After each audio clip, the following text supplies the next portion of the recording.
You're the lass who wrote me such a fine letter, then." "I am. I'm Maria Keay." The barber squinted at her. His unruly eyebrows were as thick as well-fed caterpillars and seemed to wriggle as much as he regarded her with scrutiny.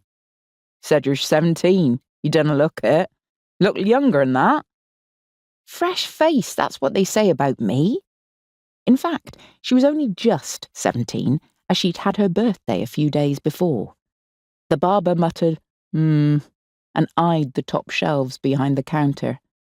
"You're little too, a rattling of the litter. Think you can reach that top shelf?" Maria looked at the tobacconist section of the barber's premises. He cut men's hair and shaved their beards in the 3 raised chairs, each with a step up, in a row on the right-hand side of the shop, while the tobacco products were kept in drawers and on shelves behind a decidedly dusty and cluttered counter on the left. "All I need is a milking stool to step on. I got one at my lodgings. I'll bring it tomorrow. I can do this job, Mr. Bowden. I promise I can." She held herself upright and tried to look as tall as she could. The barber sighed and glanced at the clock on the wall behind the counter. It was 5 minutes until opening. His appointments were scribbled on a slate, propped up on the countertop. Just a barely legible list of names. Most of the barber's customers would come whenever they felt like it, Maria guessed, but some arranged it in advance to fit their busy work days. There were no times written down.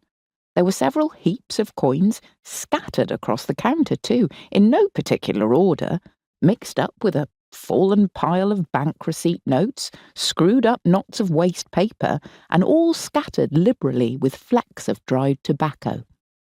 On the floor were strewn hair clippings mixed with dust balls and crumbs of mud and leaf litter brought in from outside. The 2 small windows facing the street were smeared with a deep layer of grime. He must have had to squint to see his customers' necks when he scraped a blade up them. "I'll clean this place from top to bottom, every day. I'll get you a proper ledger and write all your names and appointment times out in a neat hand, just like my letter was, and I'll keep a track of money in and money out so your accounts will be as neat as a pin. I'll give this counter and all the drawers and shelves a good dusting. I'll arrange a proper good display in the windows and give them such a polish they'll shine and show off all your most expensive items. And I'll serve customers with a smile and persuade them to buy things they didn't know they needed. You want to be sorry you hired me, Mr. Bowden. I swear you wanna.